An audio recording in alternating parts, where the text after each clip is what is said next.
अजिंठा घाटात truck bus अपघात 8 प्रवासी गंभीर जखमी।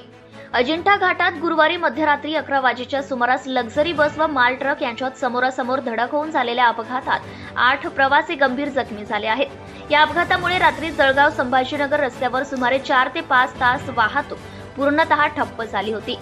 अजिंठा व फरदापूर पोलिसांनी जेसीबीच्या सहाय्याने वाहने बाजूला करून वाहतूक शुक्रवारी पहाटे 4 वाजता सुरळीत केली, तर अपघातात माल ट्रकमध्ये जखमी झालेला चालक बेडीराम पंढरीनाथ कोल्हे वय 30 वर्ष राहणार जालना या केबिनमध्ये अडकला होता।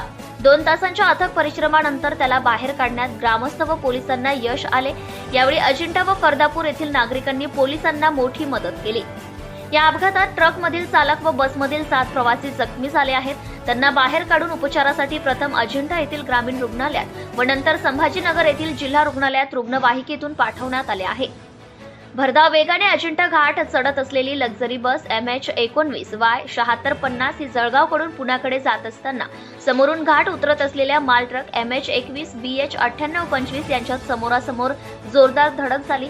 या अपघातात ट्रक चालक बेडीराम पंढरीनाथ कोल्हे वय 30 वर्ष राहणार जालना, निलेश कौतिक पाटील वय 32 वर्ष राहणार भुसावळ, सूरज कैलास महाजन वय 35 वर्ष, मानसी भाऊसाहेब गायकवाड वय 25 वर्ष, राजेंद्र सुपडू कापसे वय 28 वर्ष राहणार जामनेर, अदनान शेख इब्राहिम वय 19 वर्ष राहणार सावदा सावेर, अखिलेश वाघले वय 25 वर्ष, बामनोद यावल, गजानन सुरेश बनोटे वय 30 वर्ष राहणार महालवाडी हे 8 प्रवासी गंभीर झाले असून त्यांच्यावर अजिंठा ग्रामीण रुग्णालयात प्राथमिक उपचार करून त्यांना पुढील उपचारासाठी छत्रपती संभाजीनगर येथे रवाना करण्यात आले आहे।